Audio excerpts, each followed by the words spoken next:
Good evening, everyone. Can you please join me in the Pledge of Allegiance? I pledge allegiance to the flag of the United States of America and to the republic for which it stands, one nation, under God, indivisible, with liberty and justice for all.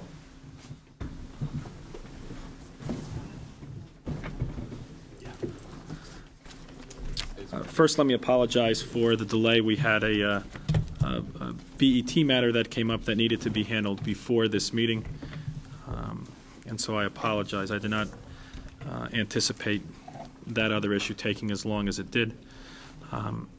Also, before we begin, I would ask if you would join me in a moment of silence for the passing of Tony Belmont.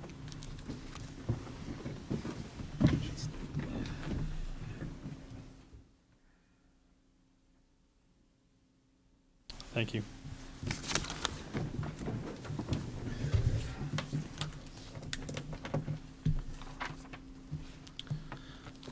The first order of business is the opening of the public hearing for the Community Development Block Grant Budget for 2009, which is the fifth increment in the 5-year Consolidated Action Plan. Might be stepping on the toes of the clerk in commenting on this at this point. But I will open the public hearing if there are any public comments. Is there a list? Did we provide a list? I have a list. There's no one here to speak. I see Nathaniel Witherell here, but I'm not sure that they're here to speak on this. I see also our former director, Nancy Brown. Okay. I think historically we've left the public hearing open throughout the meeting, and then we've closed it once we've taken up that application. So I guess to be precise, can I have a motion to suspend the rules and take up the non-routine application? Why don't we say after the, it's 6:50 now. What about after the comptroller's report? Does that make sense? I would go for a specific time. Okay. I mean, I think you should leave it open to 7:15. Is that acceptable to everyone? 7:15? Okay. So can I have that motion? So moved. Moved by Mr. Simon, second by Mr. Mason. All those in favor? Aye. Opposed? Thank you. Now the routine applications from, and I think the agenda is actually incorrect. They're not both from the Budget Committee, correct? Only Only the first one? Okay, Madam Clerk, then, for HD1, please. Separate them, right? Yes, I move CD1 for 900 and... HD1. Oh, my goodness, exactly. HD1 for the Health Department approval to use $62,630. And I move that. Moved by Ms. Tarkington, second by Mr. Mason. Mr. Mason. Good evening. Good evening. HD1, Caroline Baisley attended our meeting, and the Budget Committee took this up on Tuesday night. There was another item that was attached to this, which was HD2, which has been withdrawn. This is what seems to be a routine release of grant monies to be allocated to a position in the department. However, the grant no longer fully covers the cost of the position. The item that was withdrawn was an interim appropriation to cover the shortfall. This raised the question about would we have this position at all if it wasn't funded from a grant. We did approve the approval to use. However, we anticipated discussion in early spring about the department's plans to address the situation with the financial shortfall. Basically, the grants are being reduced, and the position is a represented position within the TOO, and therefore we'll have to make that decision moving forward. And I'm sure it'll coincide with the budget process moving forward just as well. So our vote was 4-0 on that item. Other discussion on this routine item, and we're separating them because one is on behalf of the Law Department, a Law Committee. All those in favor? Aye. Opposed? Abstentions? 12-0-0. The next item, Is routine. also routine. Madam Clerk? Okay, so the next item is SE 5 from First Selectman for additional appropriation in the amount of $5,000, and I so move. Second. Moved by Ms. Tarkington, second by Ms. Barton. Any discussion from the Law Committee? This is, we considered this matter at a Law Committee meeting last month and submitted it for approval by this board as a routine matter. It's a personal injury case, and the proposed settlement is $5,000.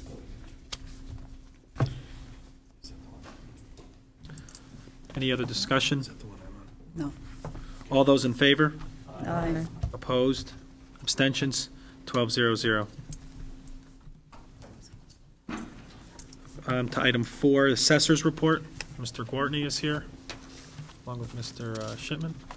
Good evening. Good evening, Mr. Chairman and members of the board.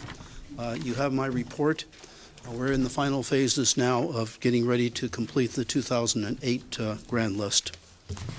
Be glad to answer any questions. Just to start off, the litigation, stipulations were reached on 4 pending cases. Generally, what were those cases? Were they residential? Were they commercial? I believe that they were 3 residential and 1 commercial. And the 4 cases that were withdrawn? I think it was like 2 residential and 2 commercial. Did any of those cases, whether they were stipulations or withdrawn, have a larger impact, sort of a policy decision behind them? Or were they sort of, were they more of the individual nature where they were just individual homeowners that had particular issues? Most of the cases that get settled are really minor points, differences of opinion on one thing or another that gets agreed to. I'll continue. Number 4 on page 2, the updating of the public information. So we finally have a signed agreement. That's good news. Yes. You provided us with a backup to that public information from a property, I believe, in Virginia. Yes. And when do you expect that system to be up and running?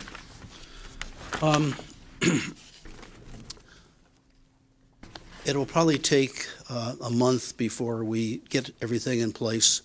We need to do some design on exactly what it is that we want to include, and we want to get everything set up with our IT department. Have the issues surrounding the amount and type of information that will be supplied to the general public been finalized and resolved? I know there was an issue with how much information where we were going to put on this. That is still open for discussion, and I would really welcome any views that any of the BT members, if you would let us know if there are items that you see on the sample, for example, that you think go too far, or that there's other things that we should be including. Would it be appropriate for whether it's you or the vendor to provide a presentation using the system here in the town hall meeting room for a presentation in November or December? I believe that could be arranged, yes. All right, so why don't we plan on that, and I'll wait to hear from you as to what's the appropriate month to plug that in. I think it would be a well worth it experience for us to understand what we're rolling out before it actually goes online. Okay. Mr. Stone. Ted, I'm interested in your item 1, these numbers that you're referring to about the building permits and the changes that have been made so far, and then the property splits as well. Could you put, particularly since this eventually is going to have an impact on the town revenue, right? Mm-hmm. Yes. And most particularly this, unlike, changes in the grand list because of revaluations, will be completely additional money that will add to the tax revenue. So I think it would be helpful if we had some idea about the context, how these numbers compare with prior periods. Do you have those available? Just from memory, they are very similar to the last 2 years in terms of numbers. The splits are very similar to last year at this time, and the number of parcels being worked on and with permits being worked on. So that's basically a function of the workload, and you're processing it within the department. What about the applications that may be coming in? And I say this in the backdrop of, the evidence that there has been this fall off throughout the country and certainly the region in terms of development, property values, et cetera. Have we experienced any impact of that type? We have not yet observed major changes in the number of permits that are issued. However, we're going to be tracking that more as time goes on, and at future meetings I may be able to report more on that. Okay, but up till right now, nothing dramatic. Nothing dramatic. Okay, thank you. Mr. Simon? You comment, just clarify what number 9 means.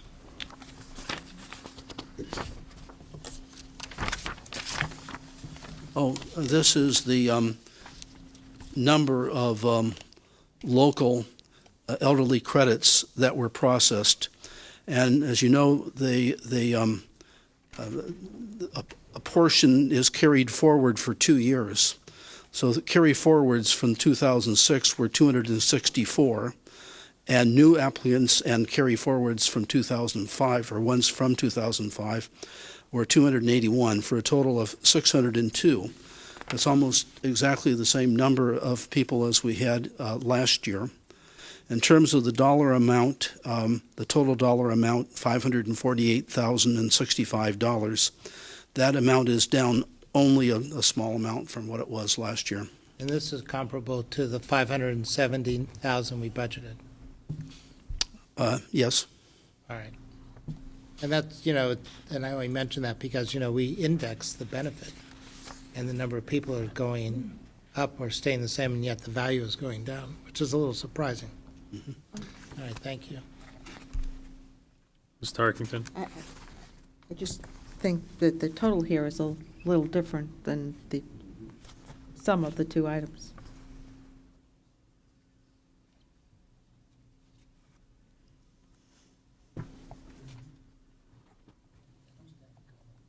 Well, I mean, Larry, I'm not sure what you meant, but if you add 200, 2006 and 2007, it's 545, not 602.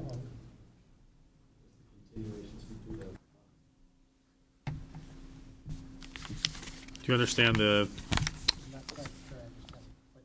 well, hold on. Mr. Gwartney, do you understand the question? I understand the question. I don't know which number is wrong. Obviously, one of the three numbers is wrong. Okay, so if you can report back and let us know and make a revised, you just send out an email, would be fine. All right. Any other questions for the assessor? Can I have a motion to accept the report? So moved. Moved by Ms. Tarkington, second by Mr. Mason. All those in favor? Aye. Opposed? Abstentions? 12-0-0. Thank you, Mr. Gwartney. Mr. Shipman. BET Committee and Special Project Team reports. You should have received in your packet or electronically the following reports: Glenville School Building Committee, the OPEB Ad Hoc Committee, and the OPEB Trust reports, the Havemeyer Old Town Hall Project report, Nathaniel Witherell Town Building Committee report, and the Audit Committee meeting report. Let me just verify that there are no others.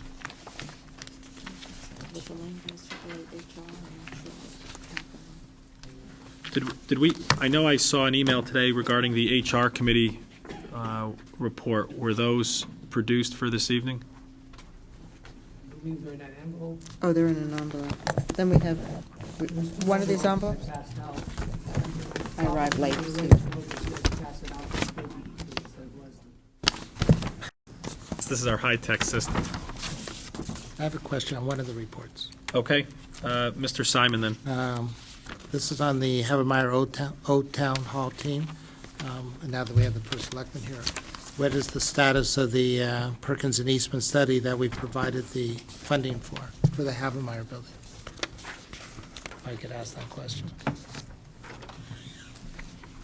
Good evening. I believe the building construction and maintenance superintendent reported to the Board of Selectmen that Perkins Eastman completed their assessment, and in fact, the Havemeyer building is a suitable location for the senior program. The superintendent worked with the Commission on Aging to pare down their needs to specific space requirements that could not be reduplicated elsewhere in the community. It has been determined that the program is best housed in a single location. So therefore, any discussion about a shared use of Havemeyer becomes moot because it's mutually exclusive as currently presented. When you look at the senior program and their requirements, and you look at what the Greenwich Center for the Arts is proposing and requesting, the two do not reconcile.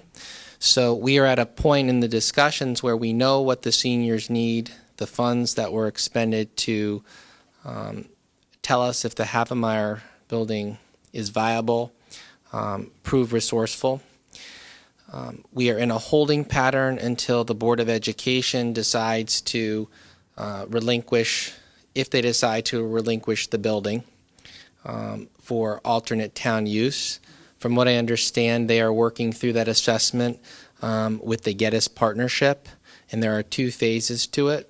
They are embarking on their second phase, and I believe the board is taking up a discussion on October 2nd. And we were told that the Board of Selectmen will have a final recommendation on site selection by January. So we know what the seniors need. We know where they may fit. We don't know where the Board of Ed is going, and they still control the building. There's been several questions raised by proponents for the Center for the Arts about evicting them from their building, and the question was posed to the town attorney's office about authority over the building, and the authority rests with the Board of Education. So I shared this information with the RTM last evening in an effort to kind of bring everyone along and be in the same place as to status. Mr. Minnelli certainly can address more of the specifics, but he has quantified the space requirements, again, for the senior program. We have looked and had conversations about shared use, again, with the Greenwich Center for the Arts and the seniors, and it is, in my estimation, and I think Mr. Minnelli can verify that, mutually exclusive. It does not work as currently presented. Mr. Simon. Are you planning to release the study? Yes, I Study think available? Mr. Minnelli would be happy to share with you the information that was realized through the efforts of. Because I think that one of the other questions that did occur was, if the seniors go in that building, there are other groups besides the Center for the Arts that might want to share space, and whether that it was also looked at or that's being discussed. Well, one of the other issues that surfaces is that the building is 42,000 gross square feet. If the seniors need approximately 25,000, there will be additional space left in Havemeyer. What do you do with it? And there has been suggestions that we can utilize some of the space for other town services. I'm not going to mention any specifically because it's hypothetical, but there is room for other services to go into that building, which in many respects would alleviate some of the space constraints here in this building. So there are options. I've suggested that that not become a focal point yet until we solidify direction on the other areas, because it just complicates the matters. We just know that there is opportunity in the building for alternate programs. On that same topic, so the seniors have revised their original plan, or is there just a separate study in terms of space needs? What Mr. Minelli has done is sit down with the head of the Commission on Aging, Sam Diebler, and members of the commission, and work through their initial program assessment and determine what truly do they need to not only meet their current program but future programming requirements.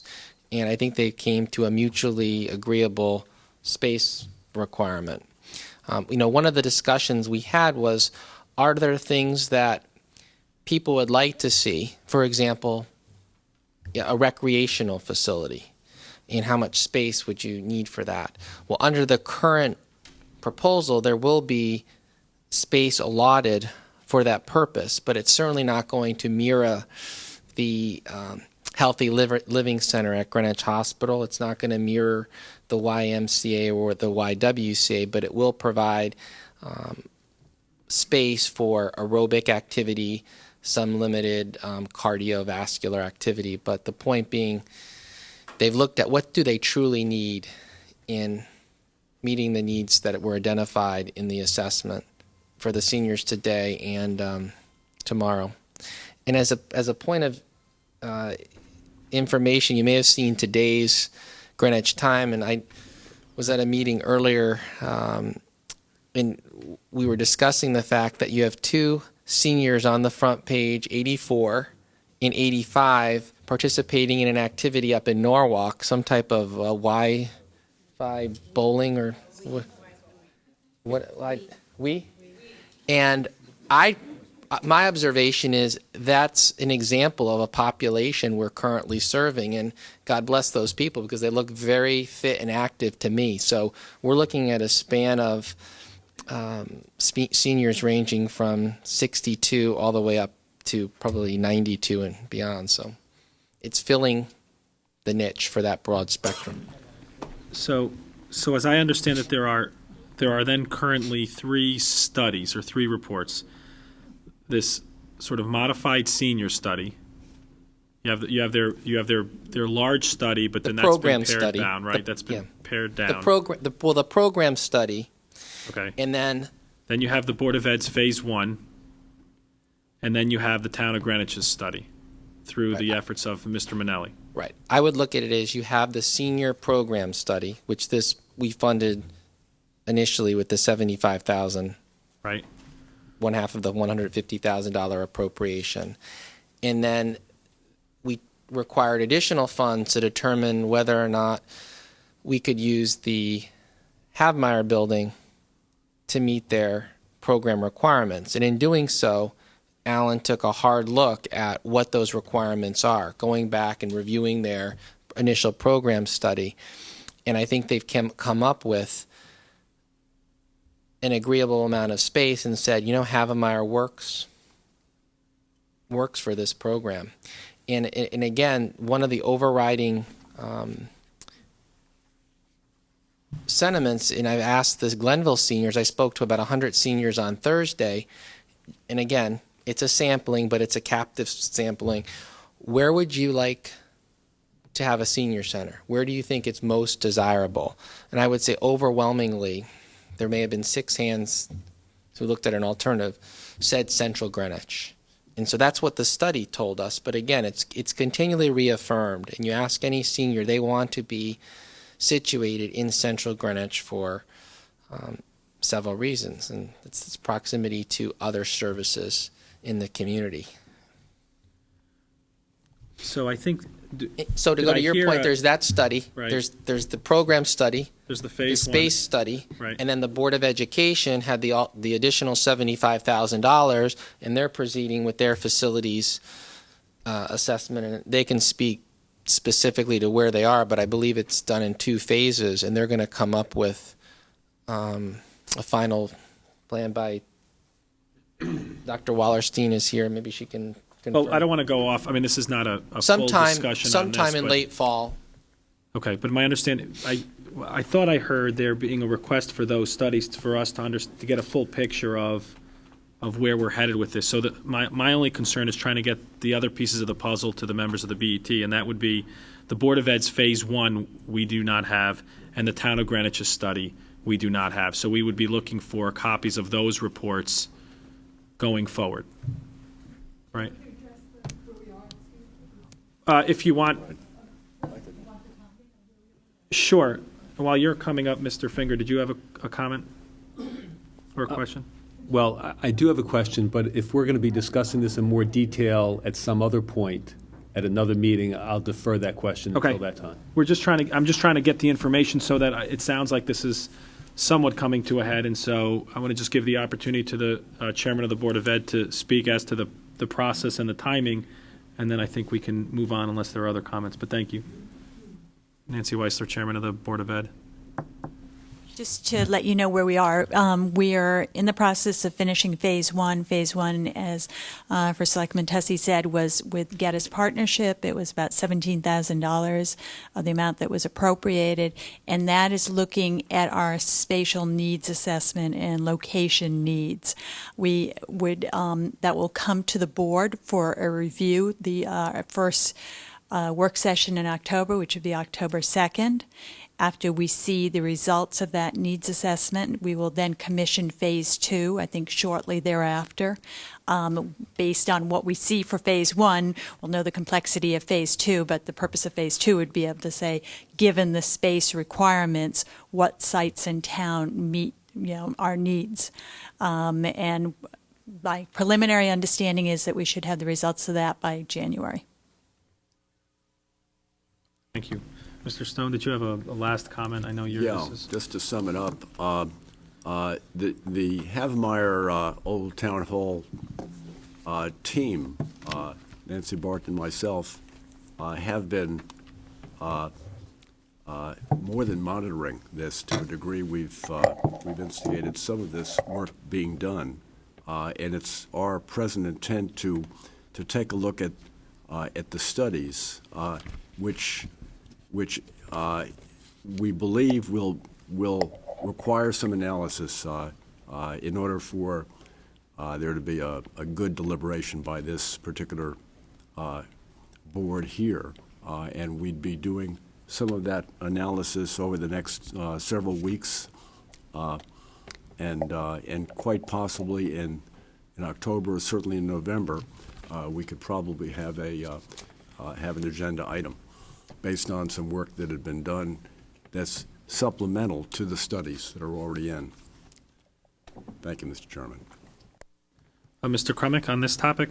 Yes. Okay. I'm just wondering whether any of the studies relating to the senior use of the Havemeyer building are going to include a discussion about the compatibility of shared uses and the analysis that's been done, which, Peter, you said indicated that the shared use would be incompatible. Will that be addressed in any of the studies we get?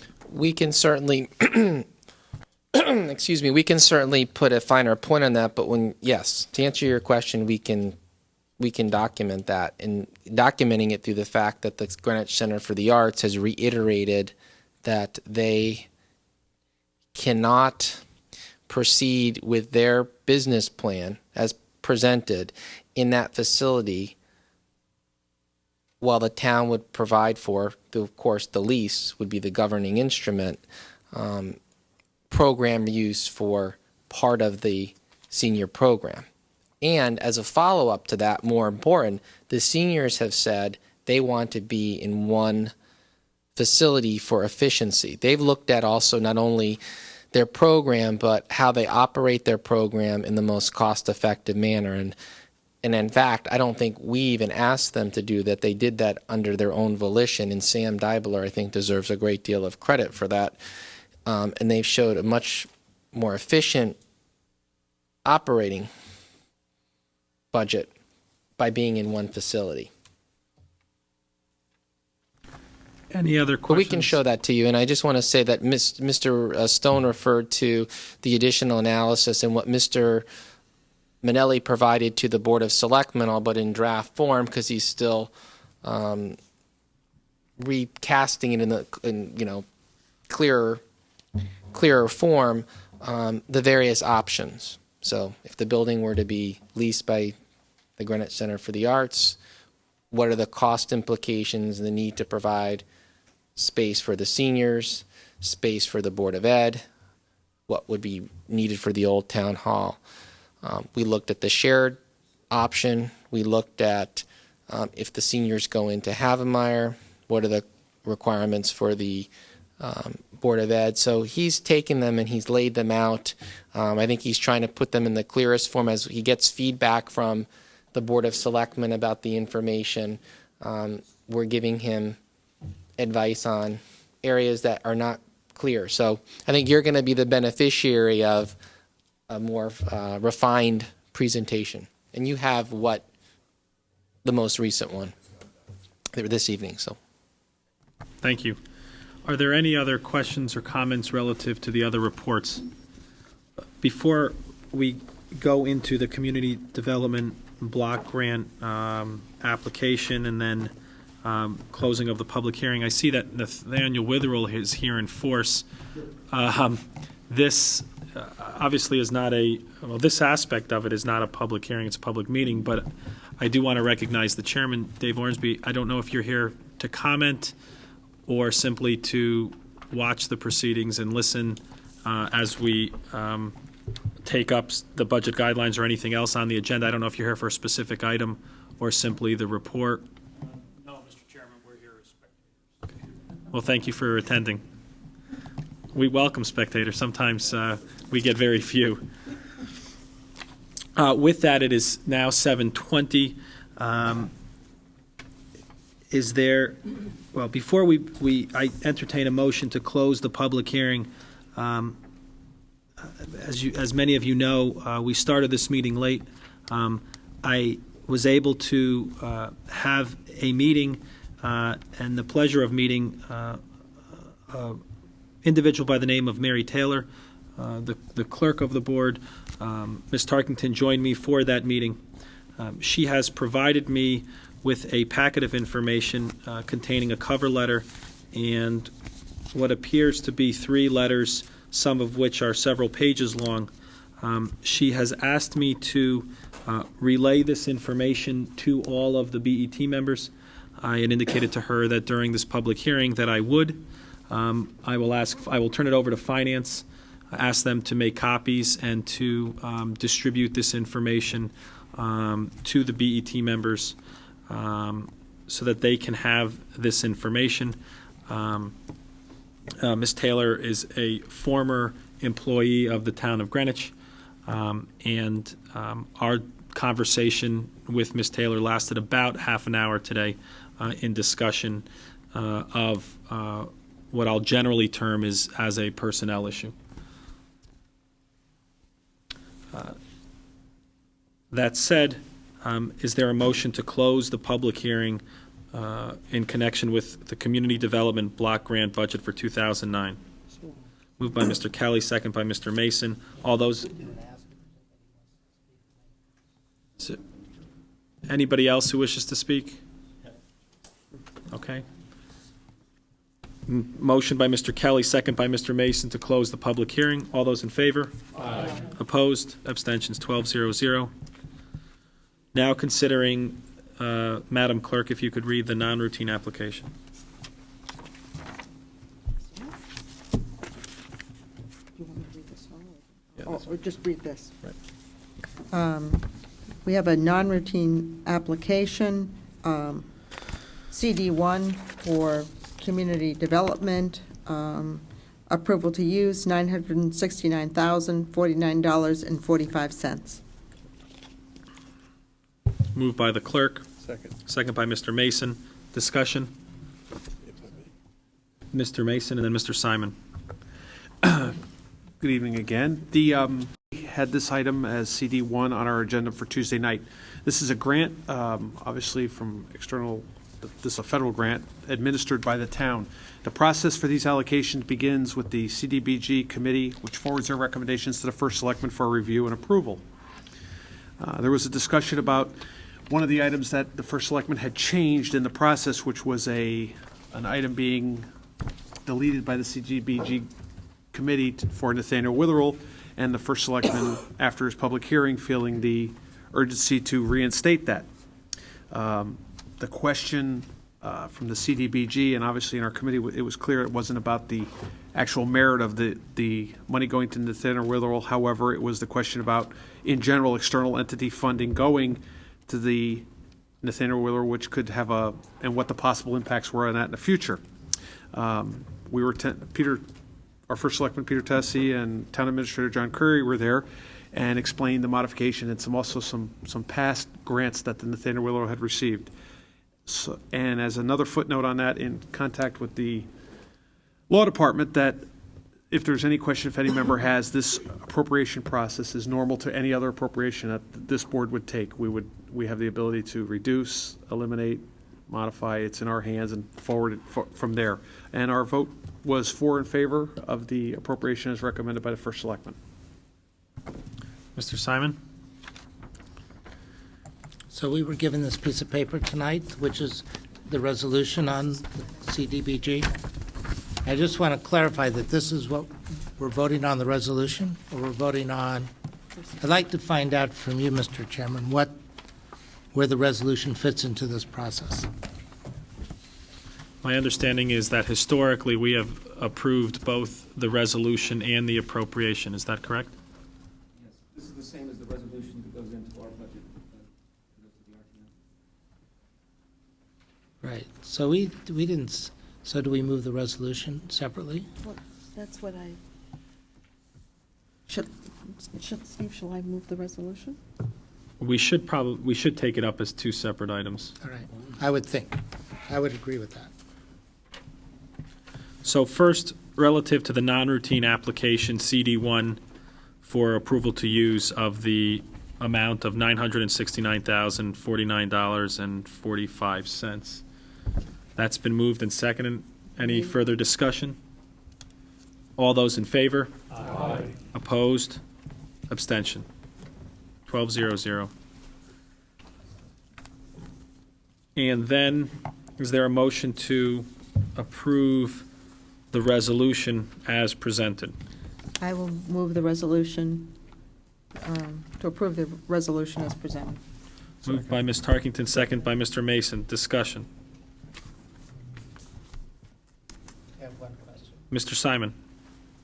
So on the last line of the resolution, the last paragraph where it says further resolve that the Department of Nathaniel Witherell, as opposed to the Friends of Nathaniel Witherell, are these, does that matter?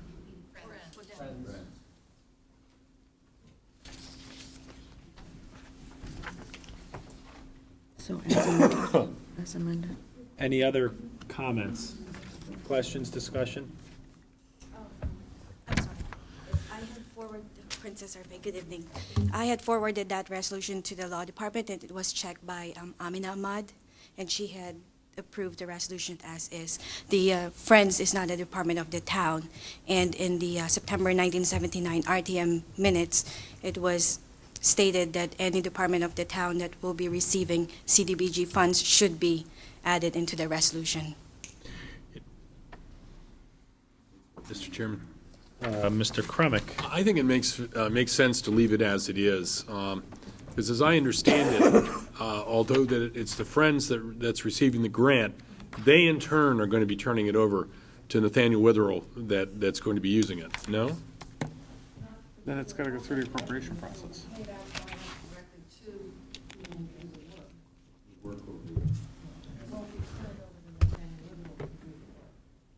But the, Whether receives the product, but the work. so if Nathaniel Woodrow is receiving funding from another source, they would have to. They're not receiving funding, they're receiving a work product, a gift, funded by the Friends. By the Friends.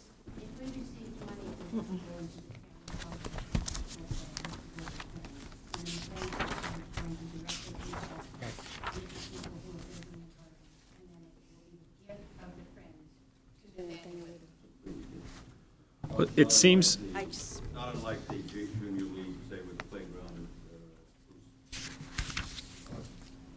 it seems to me that if you treated the Friends of Nathaniel Witherell like you do the other agencies that receive gifts as independent agencies, those agencies are not listed on these further resolved because, in fact, we have no authority to authorize them to accept grants. And therefore, it seems to me that the question really is, should the Department of Nathaniel Witherell remain in there, or should it just be the Department of Community Development of the town of Greenwich? Erring on the side of caution, I would say all this is doing is conferring a right onto Nathaniel Witherell to accept the grant. It does not take away any benefit to the Friends of Nathaniel Witherell, and if that authorization is never exercised because no money is going to them, then there is no harm in leaving in the Department of Nathaniel Witherell. That's just how I view this paragraph. But I know there are enough attorneys on this board to have about at least 8 other opinions, so I'll leave it open to the board. Well, the other point here is, Hold on, Mr. Mason. It's very clear that if the resources get transferred to the general fund of the town for the purposes of Nathaniel Witherell as a department, an appropriation would need to be created for Nathaniel Witherell to commit and spend.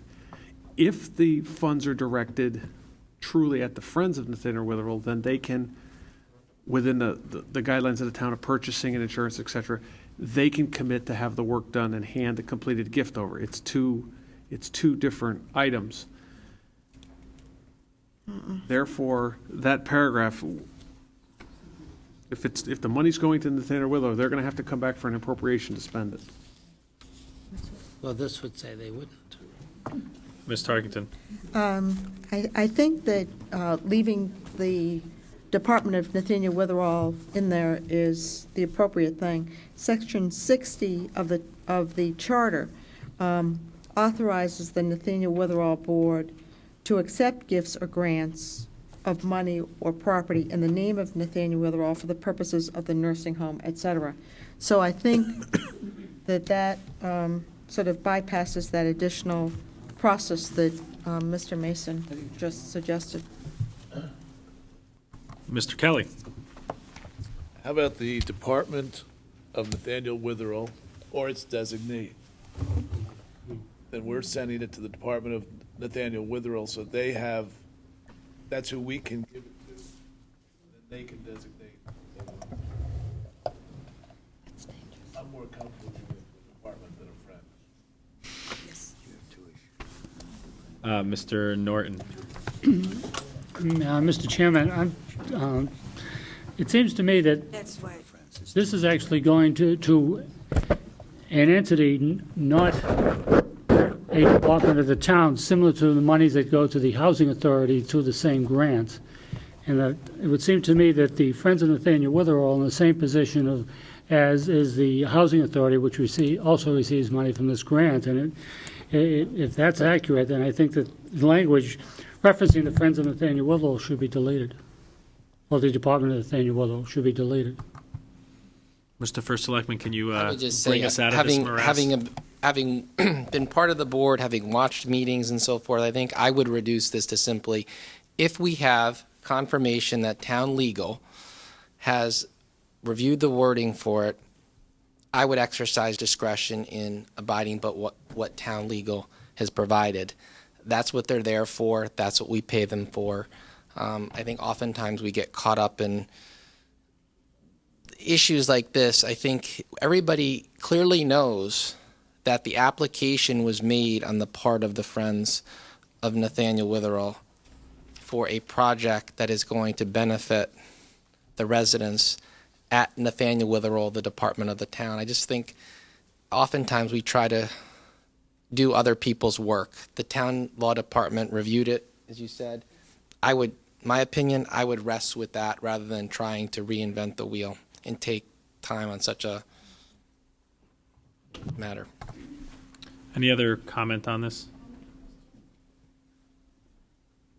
Ms. Thurlow, yes. If it is accepted as a grant going to the Department of Nathaniel Witherell, does that mean that in order to do this work, we have to go through the town purchasing department and the bidding process, other than if the Friends were to do it and we would hire the person independently that we choose? Okay, so I hear your question, I hear your concern. This resolution, though, doesn't say that it's going to the Department of Nathaniel Witherell. It simply authorizes the Department of Nathaniel Witherell to accept grants and funds. My understanding is that the money is going to the Friends. On our worksheet and based on the amounts that were provided, it's going to the Friends, and this resolution doesn't impede those funds of going to there. That's my only concern, Okay. is that I want to have the ability to do what we want to do when we want to do it, and not have to go through all of the town processes that would normally have to be done if it were being done by the Nathaniel. I still think you should take it out. Thank you. Mr. Crumick, and then I think we can move Yeah, off. I agree with Peter. I think we get into trouble when, even with all the lawyers we have on this board now, when we try to wordsmith from here unnecessarily, because frankly, nothing we enact with respect to this resolution is going to change the nature of the gift or how it's organized. It's just an authorization to accept the funds. So I would suggest that we kind of leave this alone, that we rely on the advice of the town legal department and just pass it as is. All those in favor then of the resolution as presented signify by saying aye. Aye. Opposed? Abstentions? 12-0-0. Number 6, the Comptroller's Report. Before the Comptroller begins, this always is a timing issue as to when this is discussed and announced, I would like to recognize the Finance Department for, in fact, their being awarded for the Comprehensive Annual Financial Report for the year ending June 30th, 2007. This seems to happen every year that we get awarded, and I do not wish to take it for granted. This is a major accomplishment, and your department should be proud, Mr. Mynarski, for all of your efforts as well as everyone else in the Finance Department. So thank you for the work that you do, and it's nice to be recognized. You are welcome. The Controller's Report, I just want to draw your attention to the Retirement Board section first. I just received the flash report about an hour and a half ago and didn't have a chance to send it out electronically.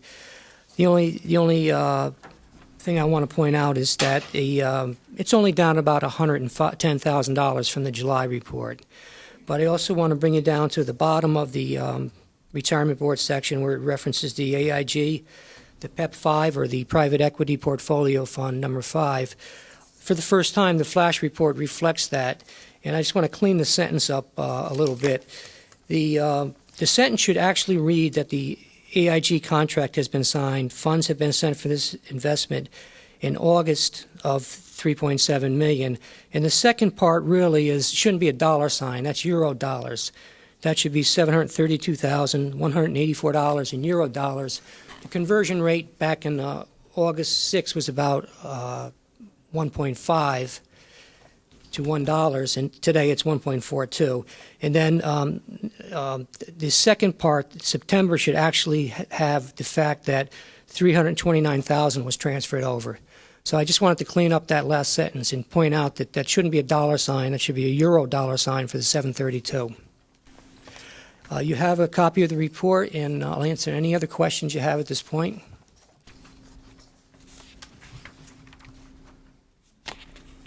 I'll start. Mr. Mynarski, on page 3, second paragraph up, it's indicated that the treasurer's working with the HR department to develop a plan of communicating to town employees certain benefits they may be entitled to from banks with whom the town does business with. Does that also include Board of Ed employees? Yes, it could. At this point, the treasurer's working with the HR department in the on the town side. Not entirely sure if she shared it with the Board of Ed, but yes, that could be Board of Ed employees also. I think we should do that. Obviously, if this is a benefit that doesn't cost the town any money but provides a benefit to our collective employees, I think that should be handled right up front. And I suspect you might even be able to get greater efficiencies by including them in there. Can you give a further update on page 4 of the first miscellaneous paragraph regarding the Cascade Power Plant site? Do you have any time frame or any better time frame of when the town might receive that money? Yes, I do. Amy Siebert, the Public Works Commissioner, sent me an email today in response to my question, in anticipation of this question. The contract is in the AG's office, the Attorney General's office. It's expected, based on Amy's office calling the state AG's office, to be there 2 or 3 more weeks, and then we'll start drawing down on the $2 million. So we anticipate getting funds within the next month. So certainly within this current fiscal year, that money will be... Hopefully, when Lloyd Hubbs was here and I was working with him on this last winter, we were hoping to recoup $700,000 that had already been expended from prior year. So it would be great if we can recoup that, and if we do, we'll probably get all of the $2 million in fiscal 08-09.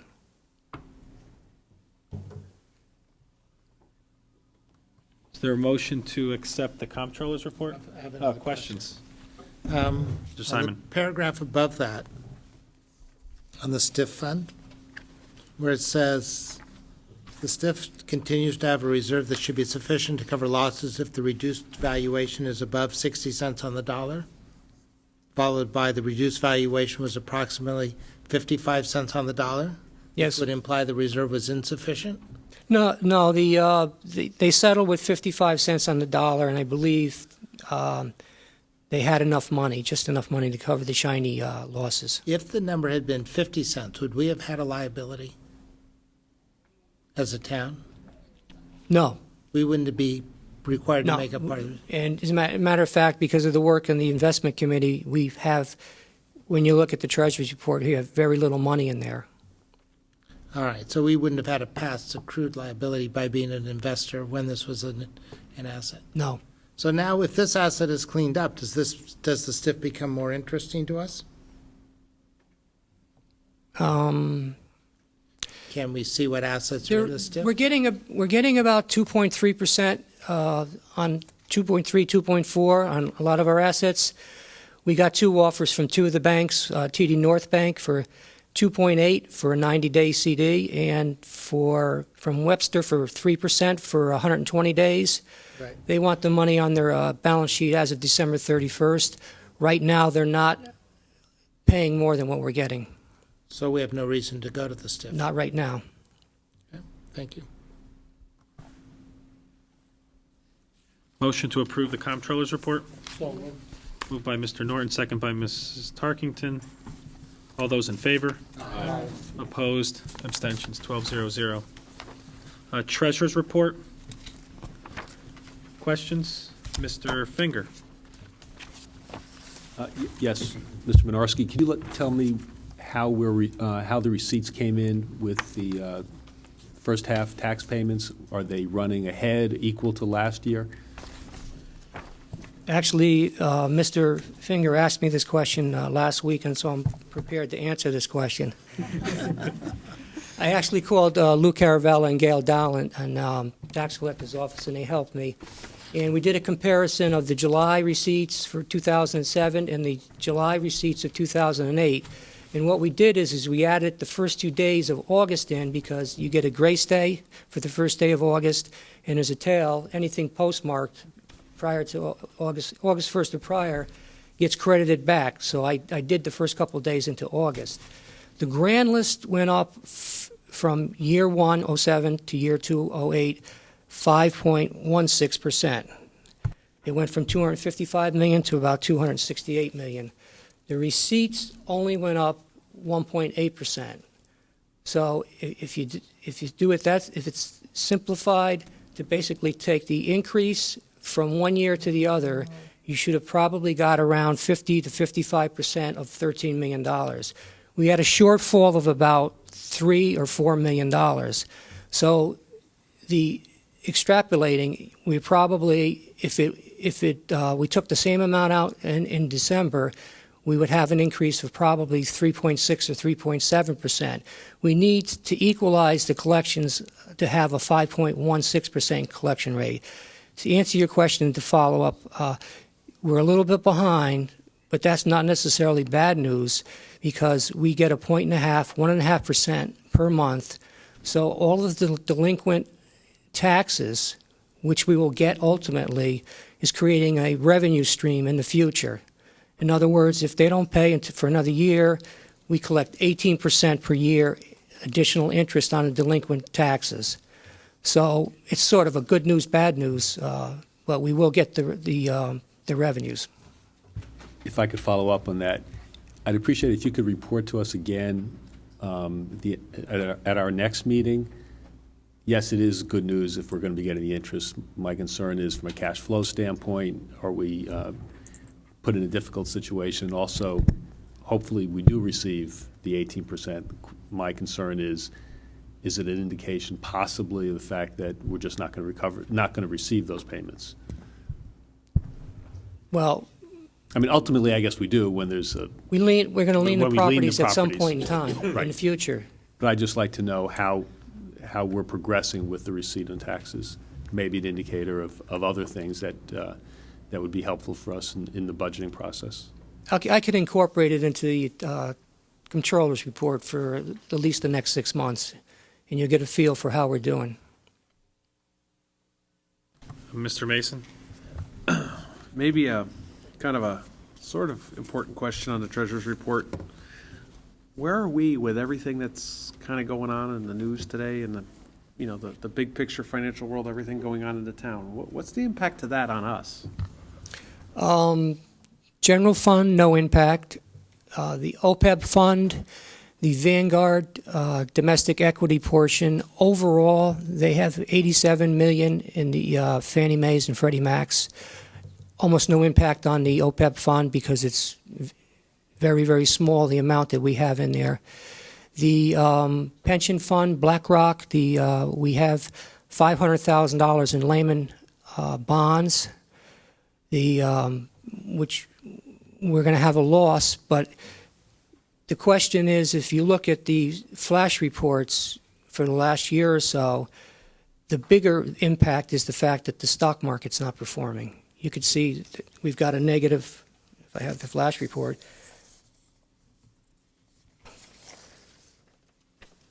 for the last 12 months, we're negative 3.4%. So that has more of an impact than the potential risks. Again, general fund now, no impact. OPEB fund, very small amount in the U.S. domestic equities, and there's $500,000 in Lehman bonds in the pension fund. And we have a retirement board meeting tomorrow morning, and we're going to get a report on our pension fund from the NEPC, the consultant. And is that it? Is that pretty close to what you're looking for? Yeah, everybody's hearing all this stuff, and I think it's a concern. Mr. Norton? I'm not going to specifically address the question that Mr. Mason has raised, but in looking at the treasurer's report and the amount of monies that the town had on August 31st, I want to be certain that everybody understands, first off, that the investment committee is very concerned about where our assets are being held. And as you go through this, the things that are identified now as Bank of America used to be U.S. Trust, which was acquired by Bank of America a few months ago, one of the group of things that Bank of America has acquired in the past few years. So all the references here under the general fund, under OPEB, under the capital reserve, under the parking fund that reference Bank of America, that's actually U.S. Trust monies. We have monies divided between money market accounts held at BlackRock, Vanguard, J.P. Morgan, which in effect is a bank, and Vanguard, and I believe there's one other that Evergreen. No, TD North is also a bank. Evergreen, we have money in an Evergreen fund on the sewer maintenance fund. The investment committee will be reviewing this and meeting in the next few weeks to analyze where the particular assets are maybe held in some of these money market accounts based upon the current information that we have. But I just want to indicate that the concern that we have for the protection of the assets that the town currently has on the. Thank you, Mr. Norton. Just as a follow-up to Mike's question, was speaking, I just recall something.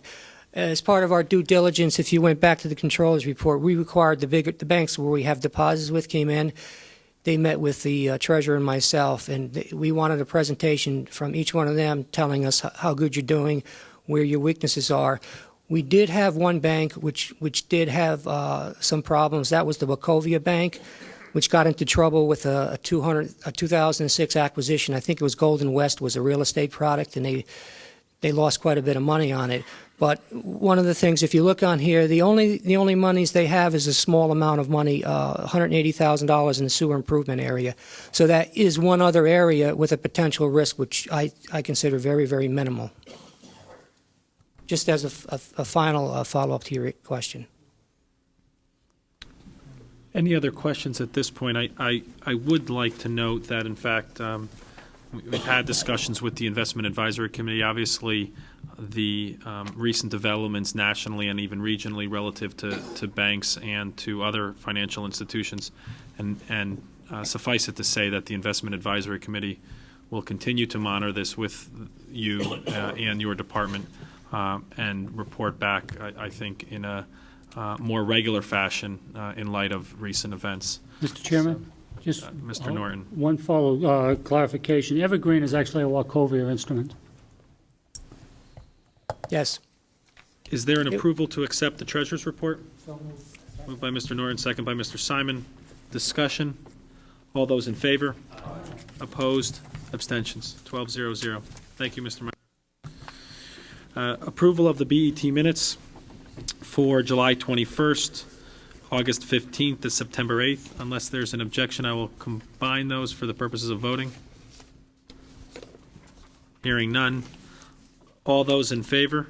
Aye. Opposed? Abstention? Me and Mason. Officers report? Yes. I probably misunderstood. I thought the motion was a motion to combine the 3 minutes. Was that a motion to approve the 3 minutes? That was a motion to approve the 3 minutes? If you'd like to go back, that's fine. Yeah, if you'd please, on the minutes of the 8th of September, to my recollection, just prior to the approval of the interim appropriation of $200,000, I proposed a motion to condition the release of $125,000. It's a motion that did not enjoy a second and was therefore not voted on. In her usual grace, the clerk called me and explained that the reason that it did not appear in the minutes was because there's an effort to try and simplify the complexity of the minutes. But it would be my preference that when motions are made, even if motions are not carried or not seconded, that those motions should appear in the minutes. And I would request that correction to the minutes of September 8th. Is there a second to Mr. Raymer's request for an amendment to those minutes? Second by Mr. Kelly. Discussion? Mr. Raymer, I agree with you. I think that for purposes of clarity, it actually gives greater insight without getting into a lot of the discussion points and length of the minutes, and I think motions in general should be in there. So I agree with you on that point. So in the future, is it? Mr. Krummick? So what we would do in the future would be to say, so-and-so made a motion for whatever, and it failed for want of a second? Yes. Okay. That is. Ms. Tarkington? That is not sort of in compliance, I guess, with Robert's rules, which was we're going to make some moves to simplify it. But obviously, if that's the will of the board, we will obviously listen to the board. Any other discussion on this point?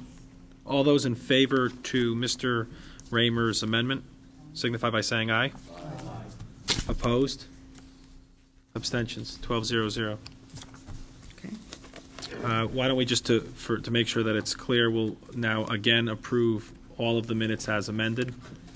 Can I have a motion to that effect? Moved by Mr. Raymer, second by Mr. Mason. All those in favor? Aye. Opposed? Abstentions? Thank you. Officers' report. Mr. Stone? Madam Clerk? I was going to make a point on some of the things we're going to move to simplify the minutes, but I think I'll wait until next month. Thank you. The only item that I really have in the officers' report is to indicate that there is a Hamilton Avenue Building Committee meeting tomorrow. We will have additional information as to where we are.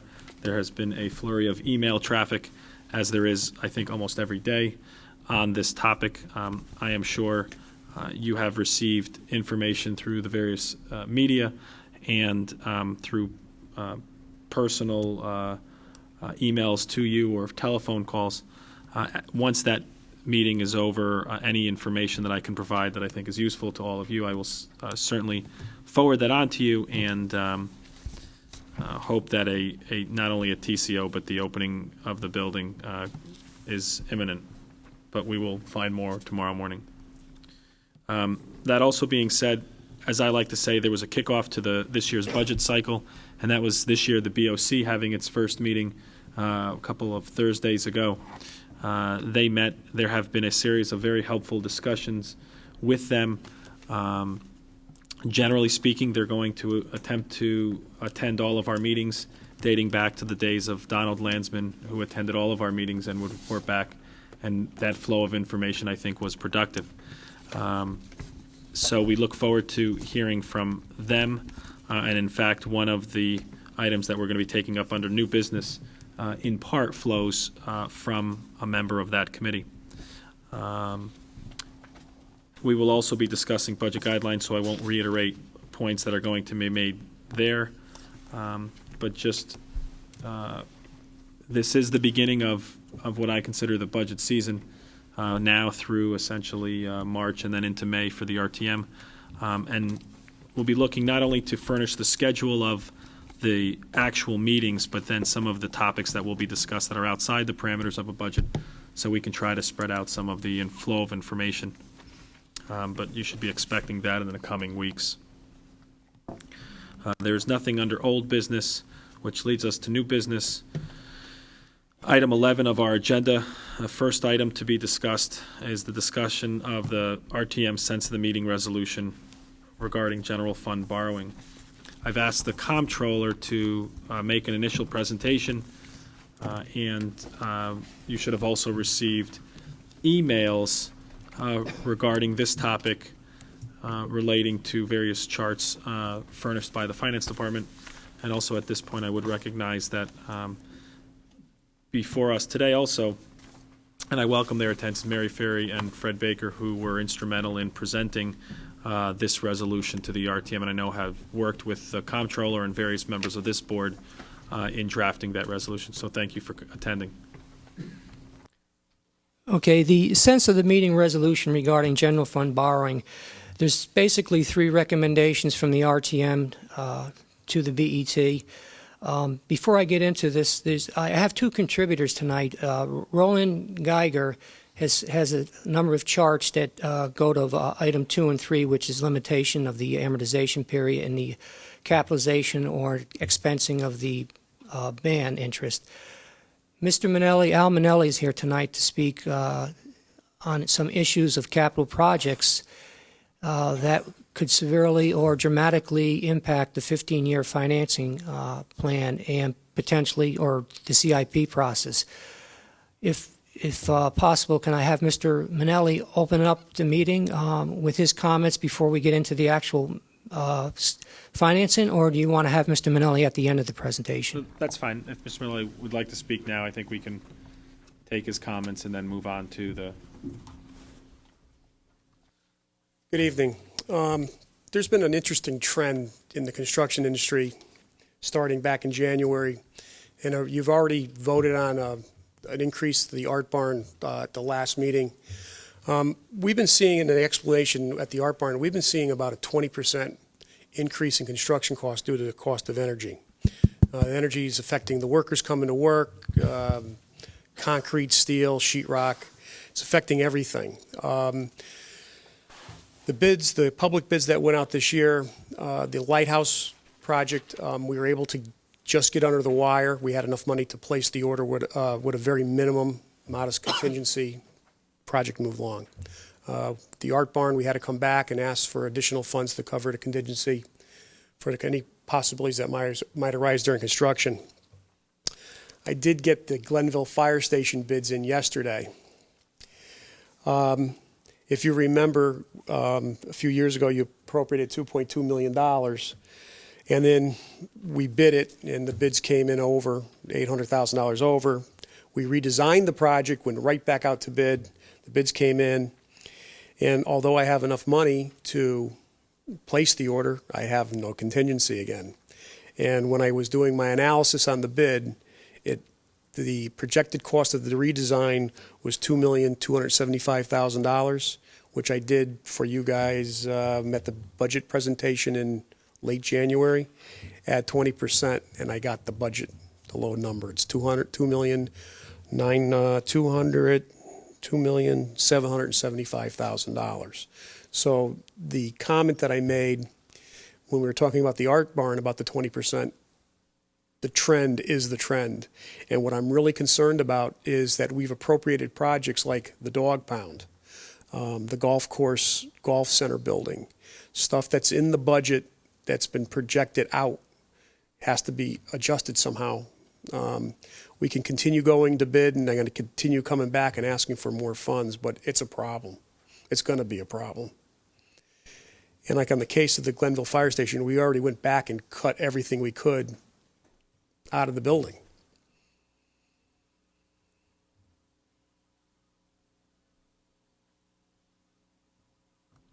So this will, you're saying that this will not only impact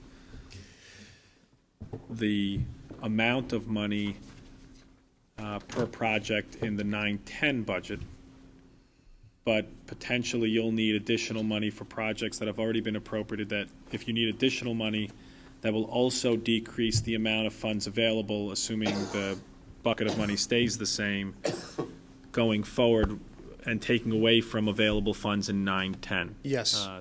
10-11. Like the first one is going to be here is, I have enough money to place the order for the Glenville Fire Station, and that's a key in the completion of the public safety complex, because we'll probably not go into the CIP. The Central Fire Station will not go into the CIP because we can't expend the money next year because the Glenville Fire Station won't be completed. So we need to move this project along, and there's only $74,000 remaining in the available funds. Mr. Yeah, but I take a different message from this discussion, which is when you look at the financing plan, not only do you calculate the cost of the interest, but you have to figure out that if delaying a project costs you considerably more than financing the project. If you look at our treasurer's report and you look at what it's costing us to borrow money at 2% or 3%, and if your costs are going up 20%, and when you go through, which will be the next part of the presentation, what you have to do, if you have to defer a lot of projects, in the end it's going to cost the town considerably more money to do the projects than if you could do them sooner. The other thing that was kind of interesting, when I was listening to Ted a little while ago deliver something about a slowdown in the number of building permits. I see a different trend. Something's slowing down because in the 13 years I've been here and doing public bidding, we had 13 bidders come back on the Glenville Fire Station job. We never get that many bidders. Now, 4 of the bids were immediately disqualified for not having a performance bond or meeting the town's purchasing requirements, but I did get 9 qualified bids. And a lot of them, and they weren't a big range, they weren't wielding numbers. They were between 2.8 million and 3.3 million. I do have one that's like 3.8 million, but they were all packed in, $400,000 difference. So people are bidding this, and they're bidding it very hard, and people that I have never seen bid town projects before are bidding. So there is definitely something different in the industry.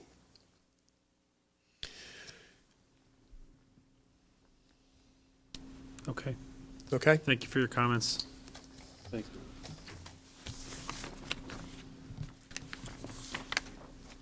Going back to the sense of the meeting resolution, there's 3 recommendations from the RTM to the BET. First bullet is maintain the annual mill rate increase in the 3 to 4 range. I think the BET's already covered that in the budget guidelines. Bullet number 2 is limit borrowing for capital expenditures payable from taxes, excluding revenue bonds, to maturities not greater than 5 years in total, including bond anticipation notes issued to fund the project during construction. This is where Roland's going to help. He's prepared 4 schedules. They're double-sided. The caption in the upper right tells you the difference between the 4. One of them is the previous one that was in the budget last year for the 9-10 year. If I'll ask Roland to maybe walk through and identify each schedule, and he's going to tell you the impact of on what each one of these scenarios does to the 15-year financing plan. Mr. Geiger, before you begin, Mr. Kremick? Yeah, I'm just wondering, was there any rationale given for that 5-year period other than the fact that that's how we used to run pay-as-you-go when we'd spread out the tax levy over a 5-year period? The second part was the answer. That's the way we always did it. That's it? Yes. At least the way I understand it. I don't know if anybody's gotten any other feedback from anybody at BOC. I have heard comments last year, and last Monday night there was a gentleman that sat right back here on the right, and he wanted to know why we don't go to 20-year bonding, and he didn't get an acceptable answer, other than the fact that we went broke in the 20s. It took us to 1954 to break even, and that's the way we always did it for the last 50 years. So I'm hearing more and more. There's a group out there that wants to go to 20-year bonding. So you're starting to get different groups out there with different philosophies. I'm sorry I interrupted. Mr. Geiger, would you like to walk us through these charts? Okay, unfortunately, the titles aren't completely distinct on some of these. If you look at one, it says interest is 3.5% in Greenwich High School Auditorium moved out 1 year. 9-10, if you see the borrowing is $15 million. $15,838,000. Okay, I get it. So that's where we find the differences in that first line, 9-10? Well, this is sort of the base model. Did you find out? Yes. I got it, 15,838. Got Borrowing it. excess revenue. Can Okay, you, Roland, that's where, number 1. where We're am I, gonna call that where are we number 1? supposed to see the 15 million? Borrowing's excess revenue above the bottom line with the big spread. We're going to call that number 1. Number 1. That's number 1. Okay. Okay. Hold You on. may have to, when you republish these, think of better headings. Yeah, we will. So this is sort of the base case, and this takes the capital plan that was in this year's budget, and it adjusts it 2 ways. It takes the auditorium and moves it out 1 year, and it takes Witherall out completely. And then you'll see that there were some other adjustments, other projects we had to move out, and that's the result of putting the parking fund into the general fund. That wasn't adjusted after we made those changes. So it's a relatively minor, and this is the way it would look in terms of our borrowing and our payback if we continue to do what we've been doing. Today's plan that's on the book. That's Yes. what we'll call this. Today's Right. plan. Hold on, before we begin or continue, does everyone have a copy of these worksheets? These spreadsheets? The spreadsheets. So here's one extra copy. Does anybody else in the audience have a copy of this? Do we have extra copies? Yes. So can we hand this out? I'm assuming at the minimum, Ms. Ferry and Mr. Baker would like to see this.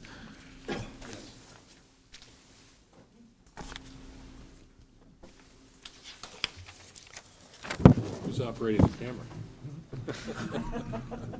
It's fixed on you. Close up. Yes, the wizard gets a copy as well. Now he's really going to do a close-up. Yeah, do not look behind the curtain. Okay, so for everyone's reference, again, now that those who want a copy, I hopefully have one. The one, if you look at the top right-hand corner, indicate interest at 3.5%, and GHS Auditorium moved out 1 year. And then if you go to the bottom third, all the way to the left, next to the row that says borrowings / excess revenues at 15,838, that is Plan 1. That is today's plan as essentially as adopted at the last budget cycle. Okay. So that's Plan 1, and it's what we've been working with the last 2 years. Right. Ms. Tarkington, you have a question just Yeah, on how we're proceeding here? Mr. Geiger, so it says no Nathaniel Witherall because. Well, hold on, before, I just want to get I want to get I want to get them charts numbered, and then we can come back and ask questions about it. So this is number 1. What's chart number 2? So flip that same page over, that's number 2. And on the back side, the borrowings number should now read 2386? Yes. Okay. That's chart 2. Right. What is chart 3? Chart 3 is the one that says problem. Plus the And borrowing should read 19562? yes, that's number 3, And the last one is the other side, number 4. and that's number 4.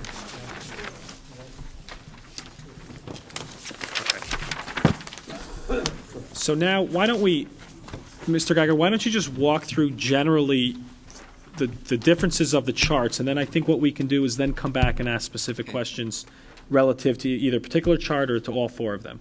All right, the Okay. first one is the way we've been doing it for the past 2 years. 2 years of bans, then a 5-year bond when the project's completed. Number 2 takes out any bans. So we are borrowing bonds for the full amount and paying them back after 5 years. To get that to work, you see that we need to move out $31 million of projects in the first 2 years into subsequent years.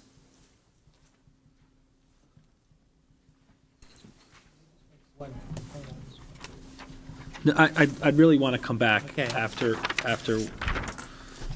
Okay, number 3, Just to clarify, Phil, Roland, again, you say number 2, the only difference between 2 and 1 is that number 2 excludes the use of vans. that's right. So we pay the bonds over 5 years, there's no bans for 2 years. Okay. Okay, and then number 3 says that we have 2 years of bans, or no, I mean, 2 years of bans and then a 3-year bond. And we're showing sort of the problem areas in each of the years.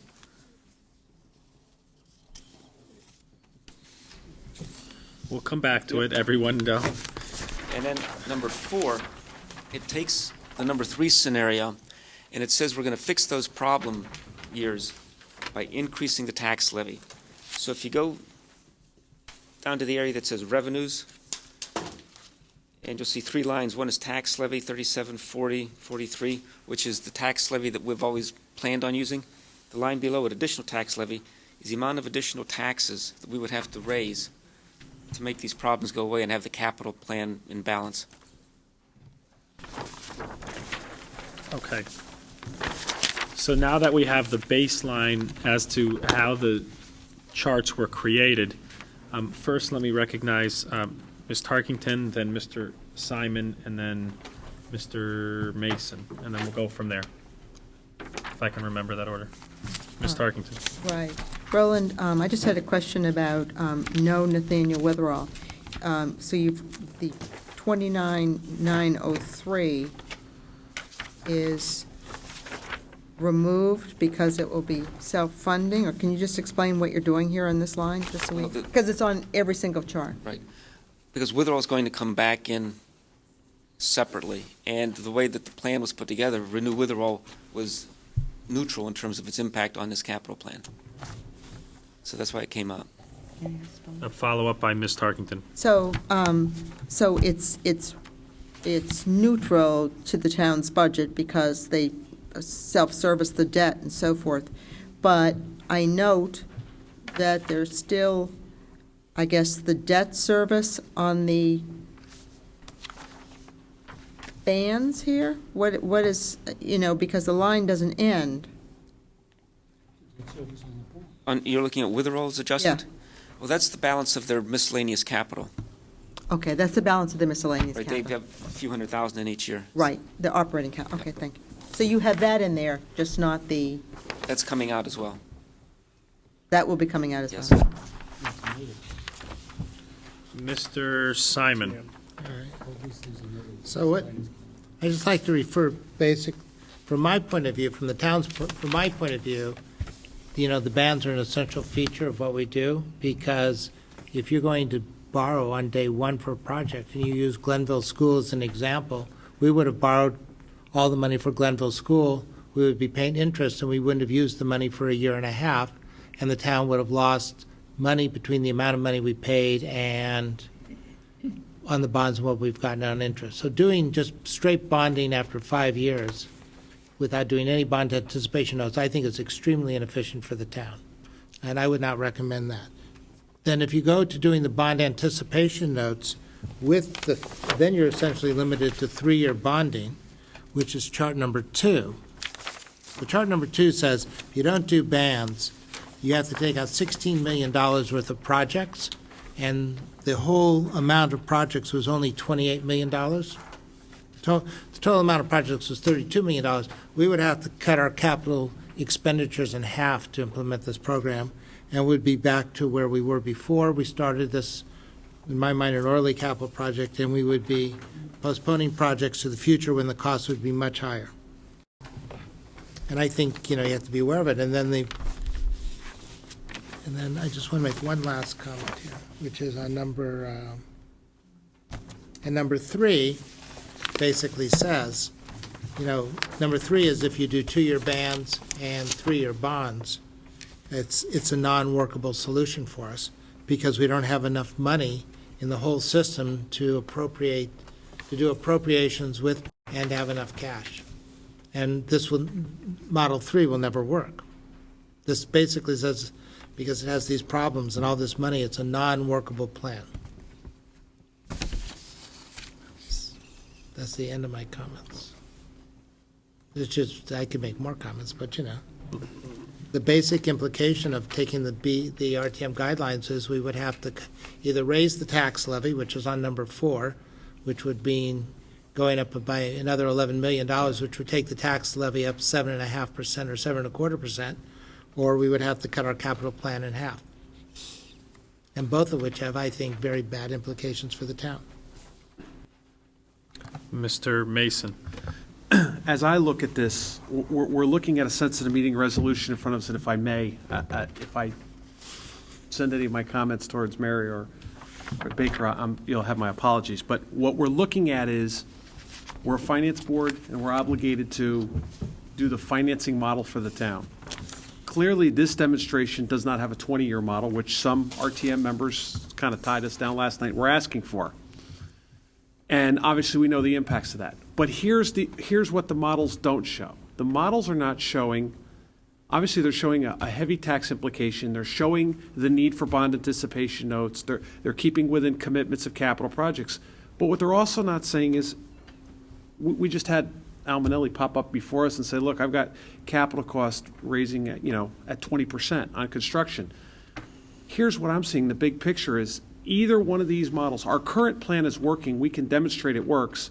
I don't know where the town would react to a 7.5% or 8% mill rate increase, and yet at the same token still not be doing the capital projects that I believe there's an appetite out there for, the auditorium being an example of that.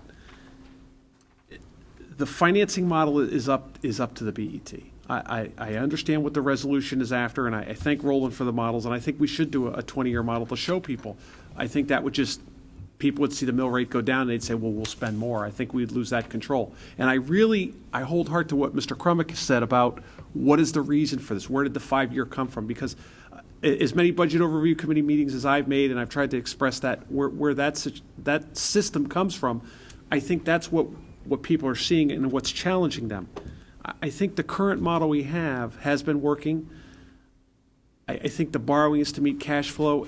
And if we cut the capital spending down because we want to keep mill rates between 2% and 4% and then limit borrowing, we're just not going to do any capital projects. Or we're going to seriously then burden the Board of Education and the First Selectman into changing operational things that the town has, day-to-day routine programs. And obviously, you know, we can't cut the schools, we can't cut police and fire, but it certainly would run into other programs and other segments of the budget. So that's just my feeling on this. So thank you. Other questions or comments relative to this exercise, the RTM resolution? I would say that for those of you who watched or who were there in attendance at last night's meeting, the RTM did postpone a vote on the resolution. I believe it was item 12, so that the RTM would have the information from this body as to whether or not we agreed, disagreed, or commented on that resolution. So I was hoping to take from this evening a sense of where this board was with the expectation of reporting to the RTM, not only in writing prior to the meeting, which may be just these models and format, but also then the comments that are made here today, which is what I think is expected and requested of the RTM for their October meeting. And so I think at the appropriate time, a motion that would direct me to do that, I think would be appropriate.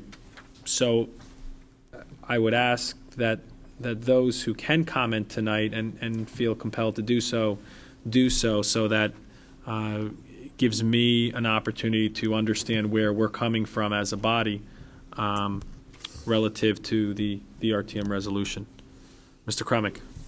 Well, I want to go back to what Al Manelli said, which is, has been mentioned before, that there's a hidden cost to deferring capital projects. And one of the benefits of this financing plan is that we have flexibility in terms of scheduling projects in a rational way without deferring them. And I think that when we communicate our this information to the RTM, we should try to come up with a way to reflect that in the analysis that we're doing, that you're not just pushing back $31 million in projects, you are taking projects that you could have done for $31 million, and you're going to increase the cost of those projects by not doing them when you can.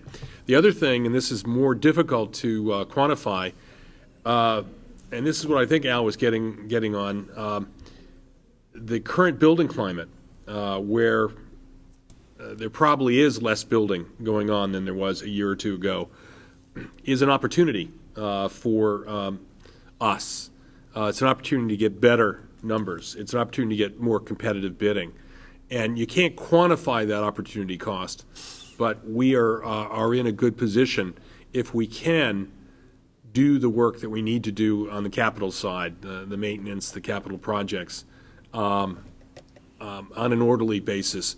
There's an opportunity there. And I think we have to, clearly, if you look at these numbers, the plan that we currently have in place is far superior. Mr. Kelly, and then Mr. Stone. I would agree with everything that the Budget Committee members have stated, what Mr. Mason has said, what Mr. Simon had said, now what Ed has said. I'd be fully aligned with their comments. And I think the direction that we're taking now is appropriate. I think you could argue the construction side both ways. You can argue that there's not a lot of work out there, so you have a lot more bidders, and so you can keep the cost down. But if the costs are showing a 20% increase based on the energy costs, you can flip the other side. I think what's most important here is the honest dialogue with the RTM. And that's why I would really appreciate whatever materials we have that we get over there, we exchange them, and then we have an honest dialogue with the BOC and talk about it. Because we have the right to do and to set the way we finance, doesn't mean we shouldn't have this honest dialogue with them and discuss it and make sure our reasoning has a rational basis. So, but I'm in complete agreement with what I've heard so far. Mr. Stone? I have a strong feeling that the motivation behind the resolutions, with a sense of the meeting resolutions, by our friends of the RTM was really maybe twofold. One, an attempt to, and most importantly, an attempt to eventually limit the level of debt that the town is in the process of incurring. Personally, I don't disagree with that. I feel, and I've been on the record for a number of years of saying that I'm not terribly comfortable. I wasn't several years ago, and in the light of what's been going on most recently, I can't say I feel any more comfortable about it today. I think the approach to limiting the level of debt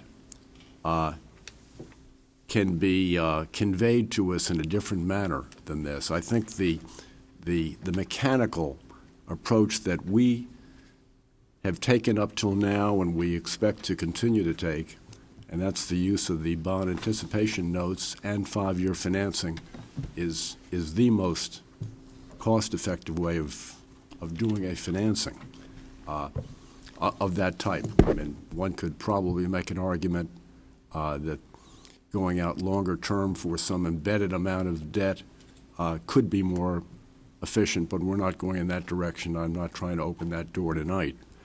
But if we're going to stay, quote, short to medium term, 2-year of bond anticipation notes followed by 5-year of takeout bonds is the most effective way of doing it.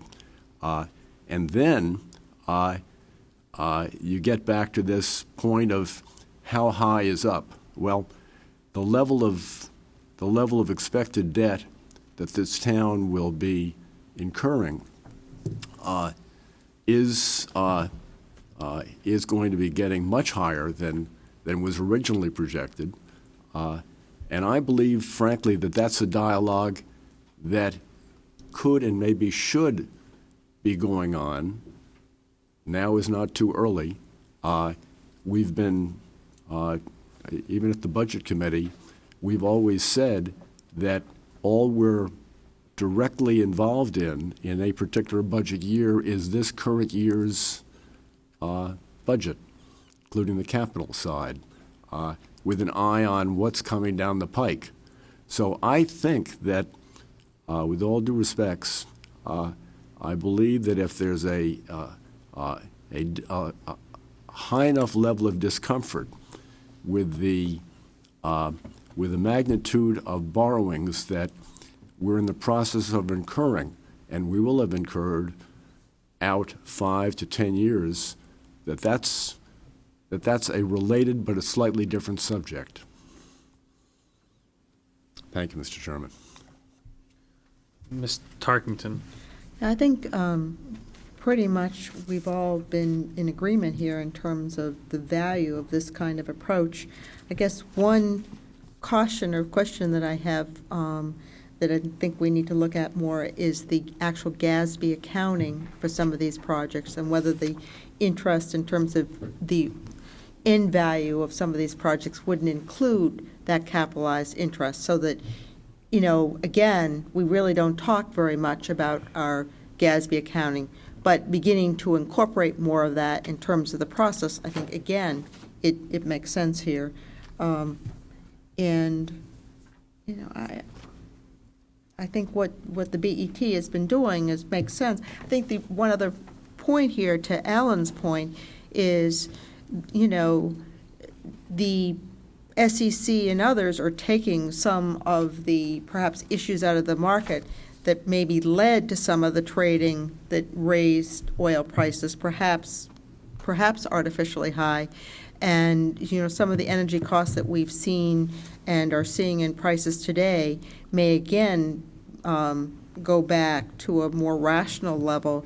I think, oil was trading around $91, $92 a barrel in today's trading. So we may see some of those costs, which have inflated some of the numbers that Alan's talking about, sort of dissipate over time here.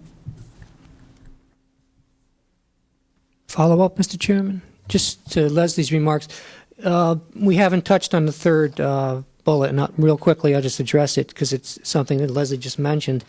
It's not capitalized banter interest for the general obligation bonds, and the reason is in the previous page in the package, the handout. Mary and Fred Baker pointed out that it's they're paying interest on interest and cost more in the long run. Roland and I don't necessarily agree with that, but disagree with that, and you've incorporated into these models, right? What I tried to do with the response to Fred Baker and Mary's Ferry's email was show how much it actually costs, and it's not a material amount. And when you look at the whole picture here, so we agree with the this part of the resolution, and we don't have any problem expensing the band interest cost.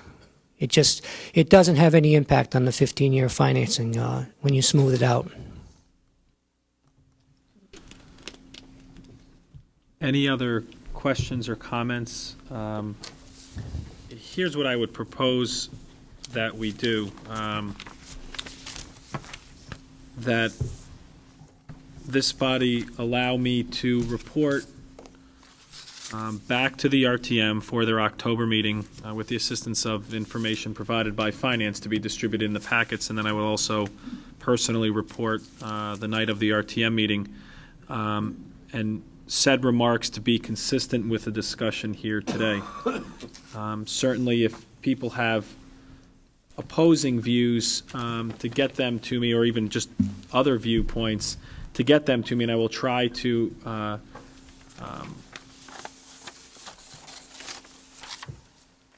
bring those thoughts and comments into a more general discussion with the RTM and report. I would also like to distribute my comments before the meeting so that if people have substantive comments to make them, I would ask, however, that we not try to then wordsmith that report, but simply in the spirit of trying to make sure that my comments reflect the comments here tonight, that that report be sent out. Is that acceptable to this body, Mr. Crumick?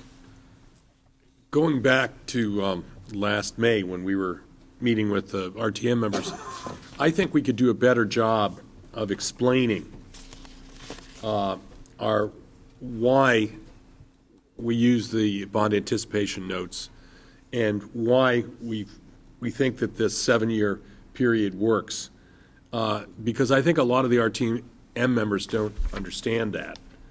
The other thing is, with respect to a comment that was reported by an RTM member, why we don't use a longer period of interest, like a 20-year period. As I recall, we were trying to basically recreate the pay-as-you-go system and do it in such a way that we could fund cash flow and yet keep the projected increases within the range that the RTM wants us to keep it in. So we were responsive to them.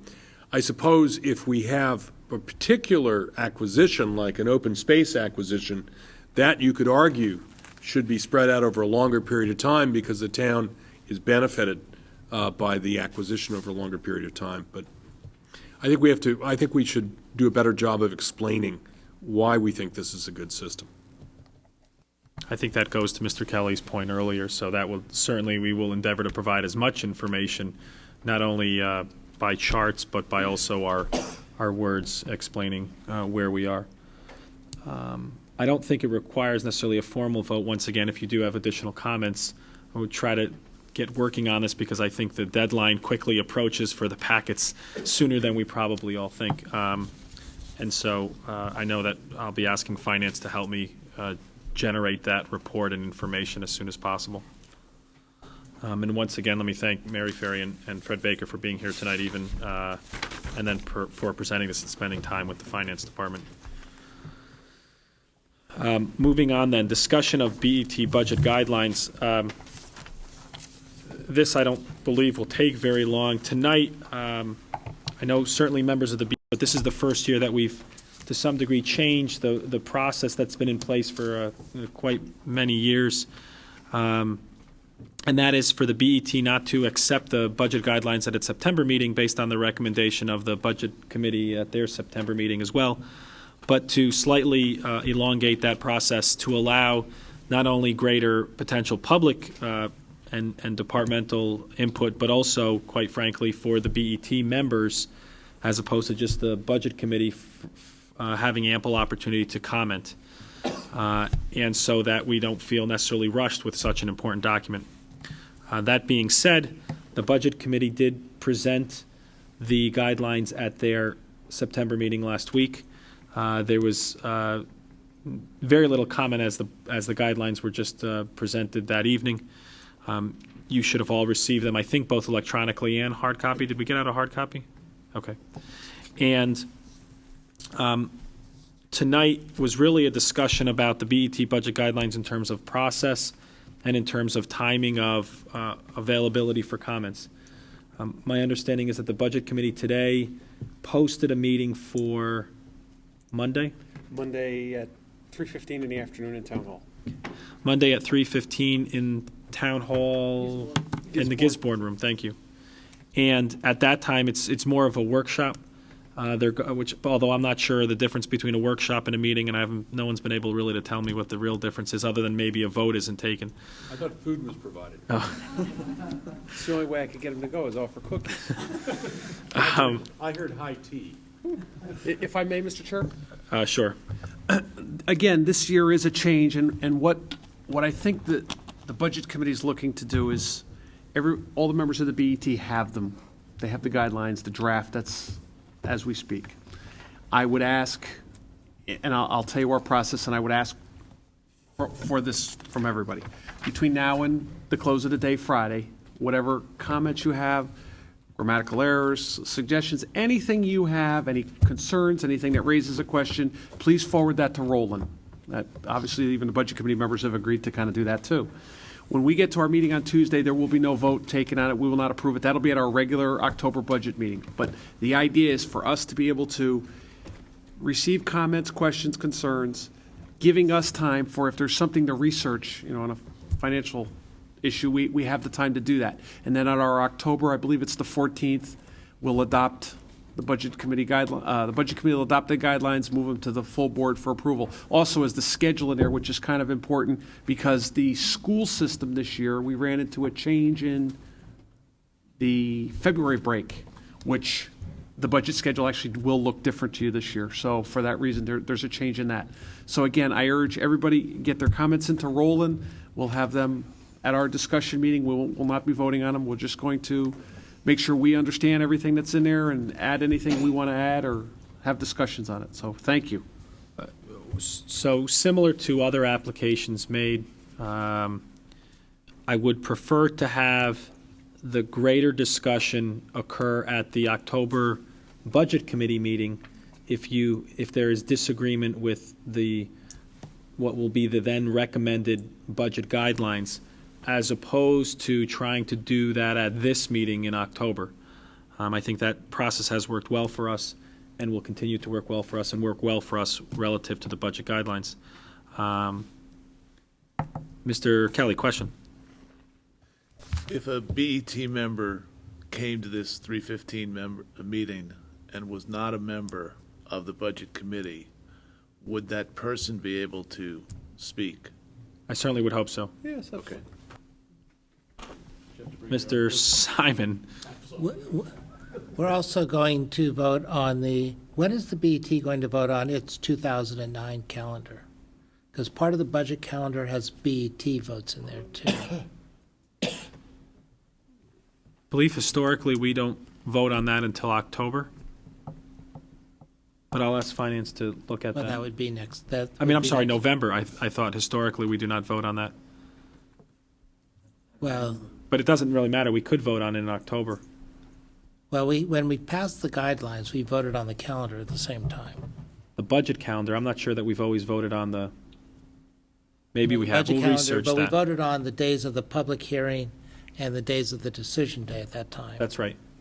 That's more of what I'm concerned about, is that we pass it as a package. Okay. If we're going to do that in October. We certainly have done that in the past, and I think we'll continue to do that. Other questions? Okay. I don't believe there's any other business to come. Mr. Kelly? I was going to move to adjourn. Second. Thank you. Who seconded?